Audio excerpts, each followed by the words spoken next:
1/4 hektar ya. Ini produksinya yang sebelumnya 3 kilo per pohon sekarang menjadi 7 hingga 8 kilo per pohon. Yang sebelumnya Pak Nur Said tadi 3 kilo sampai 5 kilo per pohon menjadi 5 sampai 7 kilo per pohon.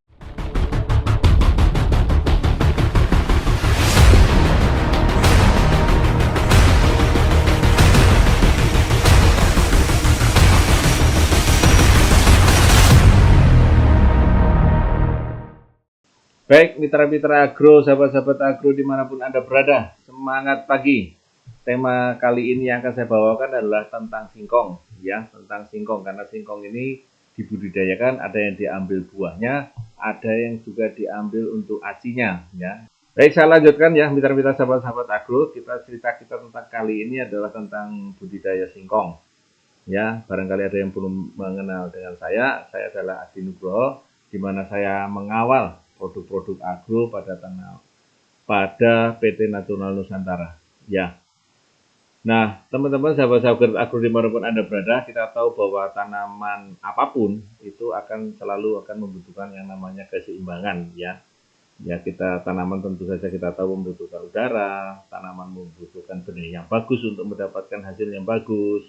Kemudian kebutuhan air, dia membutuhkan unsur pupuk makro dan unsur pupuk mikro, ya. Ini adalah sebagai pupuk makronya adalah pupuk yang barangkali biasa diberikan, yang seperti biasa yang sudah kita berikan, ya. Kemudian pupuk mikro ini adalah berbagai unsur yang dibutuhkan dalam jumlah yang sedikit, ya. Sementara pupuk makro dibutuhkan dalam jumlah yang lebih besar. Nah, sebelum kita menanam tanaman singkong, tentu saja kita perlu melakukan penyiapan lahan, ya. Lahan perlu dibersihkan dari gulma tentu saja dan rumput, ya, karena ini sangat mengganggu tanaman-tanaman muda singkong, ya, ataupun singkong yang masih muda. Jadi gulma dan rumput ini sangat mengganggu tanaman singkong muda, ya. Nah, sebelumnya tentu saja kita taburkan dolomit, ya, kurang lebih sekitar 300 kilo per hektarnya kita ratakan, ya. Kemudian pada kondisi tanah-tanah yang ringan atau gembur itu cukup dibajak atau dicangkul sekali, kemudian diratakan dan bisa langsung ditanami. Kemudian kondisi tanahnya bila agak berat, perlu dibajak 1-2 kali, kemudian dibuat guludan, baru kemudian ditanami. Untuk tanaman yang lebih berat lagi, ya, tanahnya berat dan berair, maka ini perlu dibajak dan dicangkul 2 kali. Ya, atau barangkali sampai lebih, supaya apa? Supaya bagus, ya, supaya nanti perikarannya bagus dan supaya nanti akar membentuk singkongnya. Jadi perlu dibajak lebih dari 2 kali kadang-kadang, ya. Kemudian dibuat guludannya. Kemudian tentu saja karena ini berair, maka tanaman ini kurang begitu suka juga dengan kondisi air ataupun berair, maka perlu dibuatkan saluran drainase yang baik, ya, baru kemudian ditanami. Nah, untuk kondisi lahan yang miring, maka perlu dilakukan dengan sistem konservasi tanpa olah tanah pun bisa. Ya, kemudian olah tanah dengan minimal dengan cara larikannya, kemudian dibajak dengan traktor, ya, kemudian yang dibajak miring dengan singkal miring, baru kemudian dibuat guludan sesuai dengan kontur tanah yang ada. Kemudian tebarkan kalau kita menggunakan dengan pupuk makro, ya, 0,5 hingga 1 ton pupuk kandang, ya. Kemudian bisa ditambahkan di situ 8 hingga 10 kotak glio untuk mencegah cemaran jamur ataupun penyakit yang lain yang ada di dalam pupuk kandang. Tentu saja ini pupuk kandang sudah jadi 0,5 sampai 1 kilo, ya, ini kita berikan 8 hingga 8 kotak glio, ya, ini untuk sekitar 0,5 hingga 1 ton, ya. Dan ini untuk membantu supaya cemaran jamur tidak berkembang pada pupuk kandang yang sudah kita berikan. Nah, pupuk kandang ini yang kita sudah jadi, kita katakan yang sudah jadi adalah yang sudah 5 sampai 6 bulan yang sudah kita diamkan, ya, sudah kita diamkan. Jadi selama itu kita diamkan, kita aduk, kita rata pupuk kandangnya yang sudah jadi, ya, sudah jadi, ya, sudah bisa diberikan ke tanaman. Nah, untuk penyiapan bibit atau steknya, ya, teman-teman ataupun mitra-mitra agro dimanapun Anda berada, maka stek ini bisa diambil dari batang tengah ubi kayu yang berumur kurang lebih sekitar 8 sampai 12 bulan. Dan ini harus bebas hama ataupun bebas dari penyakit.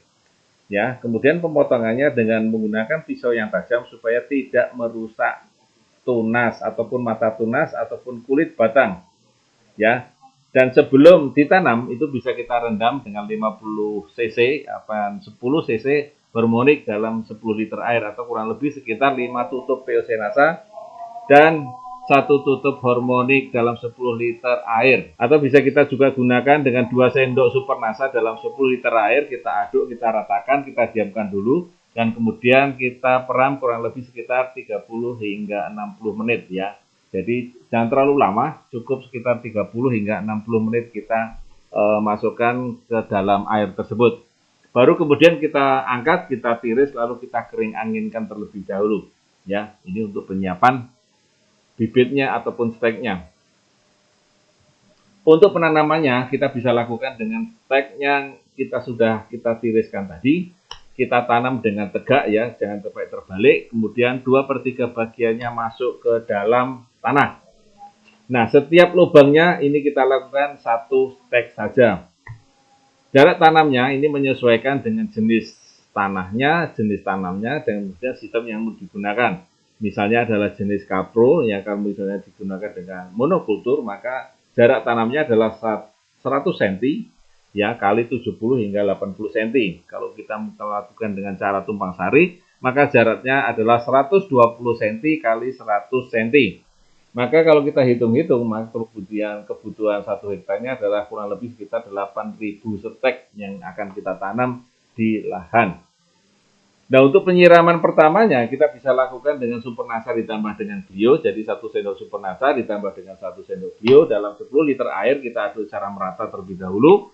Baru kita kemudian siramkan sesuai dengan kebutuhan, yang penting merata dan basah ya. Cukup basah, merata dan basah. Kita gembor ya, kita gemborkan kepada tanaman untuk penyiraman pertamanya.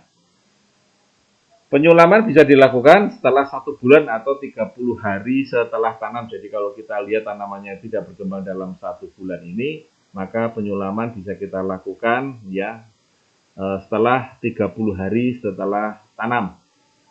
Untuk pemupukannya, ini kita bisa campur 6 kilo Supernasa atau dengan kita menggunakan dengan granul 50 kilo ya, dicampur dengan urea, SP36, kemudian KCL per hektarnya, kemudian kita tabur di sekitar 10 cm di sekitar tanaman ya, kemudian pupuk susulannya kurang lebih sekitar 2-3 bulan. Nah, kemudian penyemprotan POC-NASA dan hormoniknya yaitu 4:1 di bulan 1 dan 2, kemudian 5:2 di bulan 3, 4, dan 5. Nah, kurang lebih seperti ini kalau kita bikinkan tabelnya ya teman-teman semua. Di awal tanam kita menggunakan dengan Supernasa, ada SP36, ini bisa kita campurkan.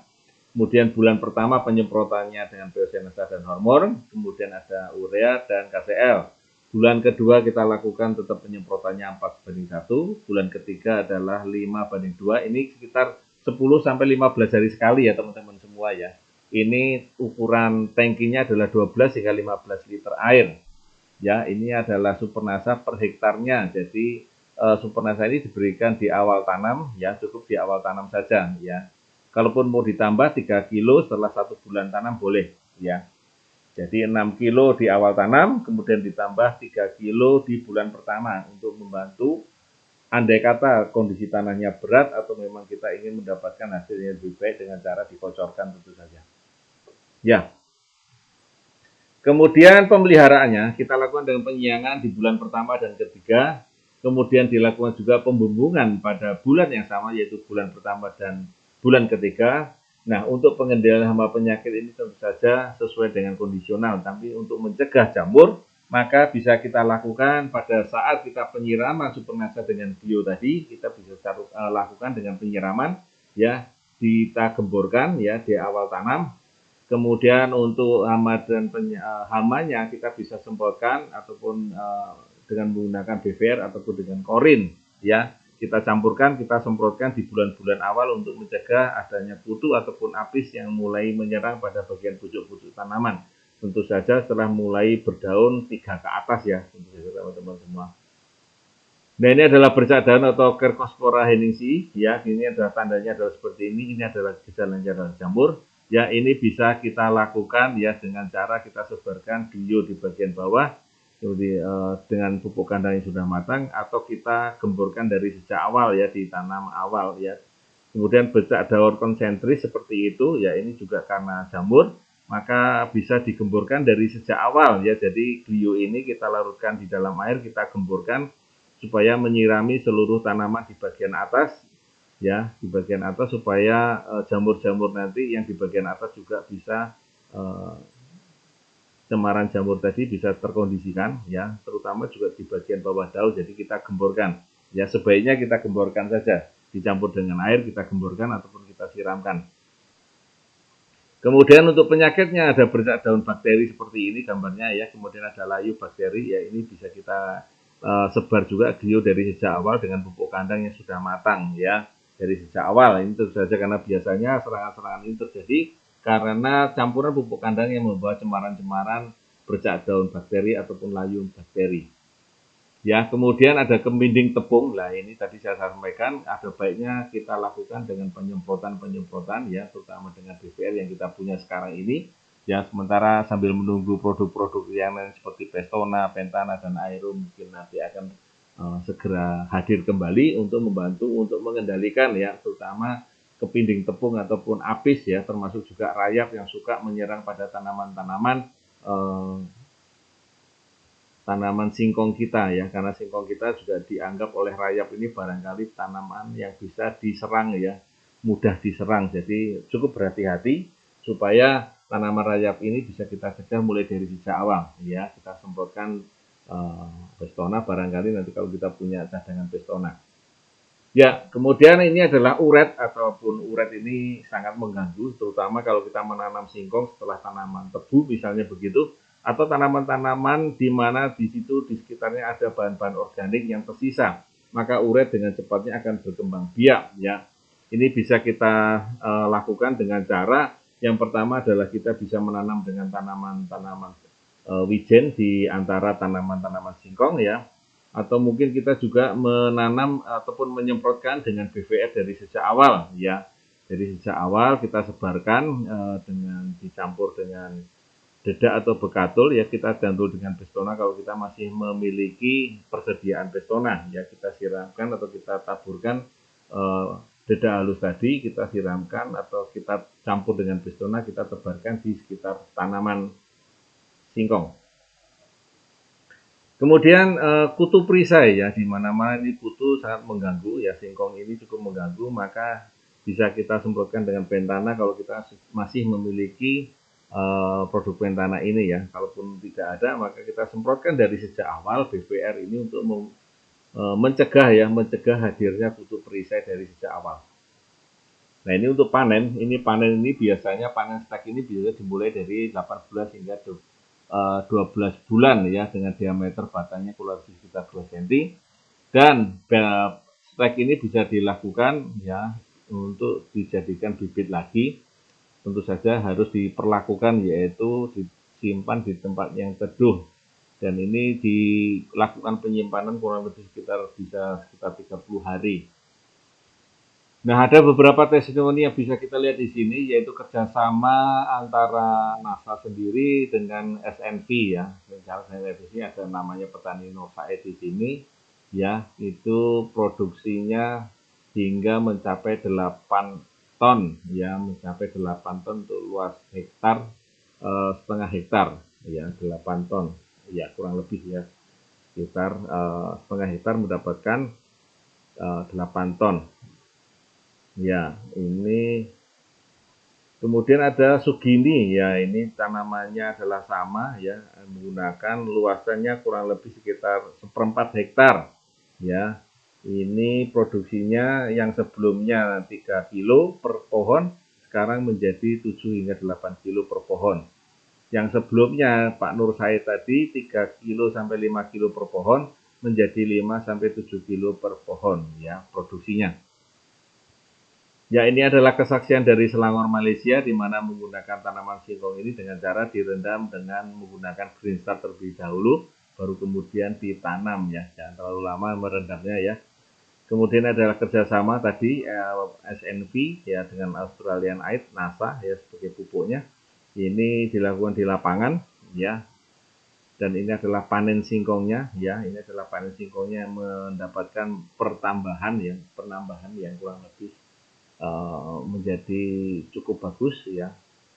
Ini seperti itu ya, panen dengan kita kolaborasi dengan berbagai pihak ya, dimanapun berada ini tanamannya seperti itu. Dan ini adalah kita sosialisasi di sebuah kelompok tani singkong ya, dari kelompok-kelompok tani, kelompok usaha dari merek seperti Rose Brand ya di daerah Lampung ya. Jadi ini adalah kita sosialisasi di sana bagaimana menggunakan teknologi NASA ini supaya kita bisa mendapatkan, karena di sana diambil adalah tepungnya, maka kita mendapatkan rendemen asinya supaya meningkat dengan menggunakan teknologi NASA ini. Ya, baik teman-teman mitra-mitra semua, ini adalah cerita tentang singkong ya. Mudah-mudahan ini bermanfaat dan memberikan informasi kepada teman-teman semua. Mudah-mudahan bermanfaat ya. Terima kasih atas segala perhatiannya. Mudah-mudahan bisa dibagikan ke teman-teman yang lain ya. Ikuti kepada video-video yang berikutnya ya. Terima kasih atas perhatiannya. Semangat pagi.